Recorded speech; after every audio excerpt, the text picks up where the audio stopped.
Finalisation video സീരീസിന്റെ മറ്റൊരു video. ഇന്നത്തെ വീഡിയോയിൽ നമ്മൾ ഡിസ്കസ് ചെയ്യാൻ വേണ്ടി പോകുന്നത് ബുക്സ് ഓഫ് അക്കൗണ്ട്സ് ഫൈനലൈസ് ചെയ്യുന്ന സമയത്ത് വാറ്റുമായി ബന്ധപ്പെട്ട് എന്തൊക്കെ കാര്യങ്ങളാണ് നമ്മൾ ശ്രദ്ധിക്കേണ്ടത്. ഒന്നാമത്തത് revenue as per books of അക്കൗണ്ട്സും റവന്യൂ ആസ് പെർ FTA തമ്മിൽ റീകൺസൈൽ ചെയ്യണം.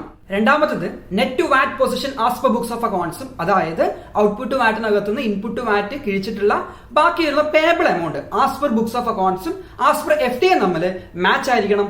മാച്ച് അല്ല എന്നുണ്ടെങ്കിൽ അത് റീകൺസൈൽ ചെയ്ത് വെച്ചിരിക്കണം. Import purchase as per FTA റെക്കോർഡ്സും import purchase as per books of അക്കൗണ്ട്സും തമ്മിൽ റീകൺസൈൽ ചെയ്ത് വെച്ചിരിക്കണം.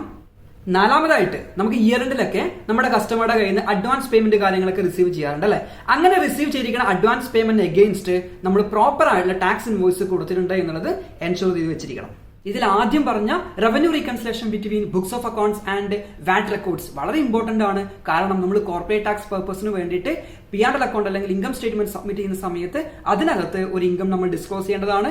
അപ്പോൾ ആ ഇൻകവും വാറ്റിന്റെ റെക്കോർഡ്സ് പ്രകാരം ഉണ്ടാകുന്ന ഇൻകവും തമ്മിൽ മിസ്മാച്ച് വരാൻ വേണ്ടി പാടില്ല. Please make sure.